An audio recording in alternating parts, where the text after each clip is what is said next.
তো আমাদের নবী শেষ নবী, আমাদের নবীর পরে কোনো নবী আছে?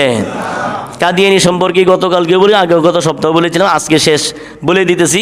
বিষয়টা আপনাদের একটু জানা দরকার। সেটা হলো কাদিয়ানিরা যে তারা যে আমাদের দেশে আছে, কাদিয়ানিরা আমাদের দেশের নাগরিক না, আমাদের দেশে তারা নাগরিক হিসাবে তারা আমাদের দেশে থাকবে। তাদের সাথে আমাদের থাকায় কোনো সমস্যা নাই, আমাদের সাথেই চলবে সব, আমাদের সাথে কোনো সমস্যা নাই। কিন্তু আমাদের সাথে চলতেছে ইহুদি খ্রিস্টান বৌদ্ধ, তারা সবাই চলতেছে, কোনো সমস্যা নাই, কারণ তারা আরেকটা ধর্মকর্ম করতেছে।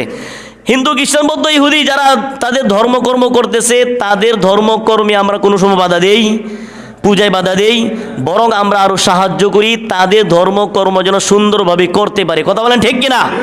এবার আমরা সাহায্য করি। তো কাদিয়ানিরাও ইসলামের দৃষ্টিতে, কোরআন হাদিসের দৃষ্টিতে মুসলমান নাকি কাফের? আরো জোরে, কাফের না মুসলমান?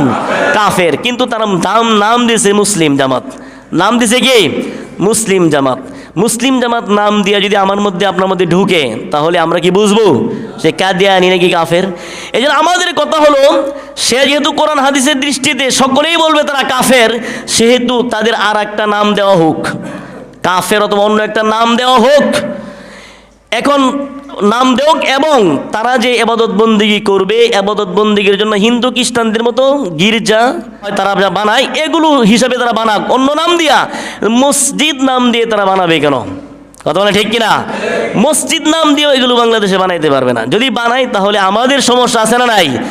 সরল মনা মুসলমান ইমান হারা হয়ে যাইতে হবে। এই জন্য সারা বাংলাদেশে উলামায়ে কেরাম সব সময় কাদিয়ানি সম্পর্কে সুচ্চার, কাদিয়ানিরা সারা বিশ্বে ছড়ায় পড়েছে, মোটামুটি আমাদের বাংলাদেশেও বহুত ছড়ায় পড়েছে, যেন মুসলমানদের ইমান ধ্বংস না করতে পারে। এই জন্য আমাদের আবদার হলো এটা যেন রাষ্ট্রীয়ভাবে ঘোষণা করা হয় কাদিয়ানিরা কাফের, অথবা অন্য কোনো একটা নাম দিয়ে তাদেরকে বসবাস করতে দেয়, এবং তারা যেন মসজিদ নাম দিয়া তারা কোনো ঘর তৈরি করতে না পারে। তারা ঘর তৈরি করলে অন্য নাম দিয়ে তৈরি করতে হবে। কথা বলেন ঠিক কিনা?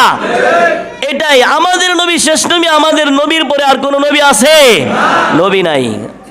এটা অন্তরে বিশ্বাস রাখতে হবে এবং কাদিয়ানীদেরকে প্রতিহত করতে হবে, না হয় ইমান হারা হয়ে দুনিয়া থেকে যাইতে হবে, ইমান হারা হয়ে। এই জন্য তারা রন্ধ্রে রন্ধ্রে ঢুকতেছে। যেহেতু গাজীপুর পর্যন্ত আইসে পড়ছে, তাহলে মনে করেন খরতুলাইতে কতক্ষণ লাগবে, আর কতক্ষণ লাগবে? এই জন্য সবসময় কাদিয়ানি সম্পর্কে সুচ্চার থাকতে হবে।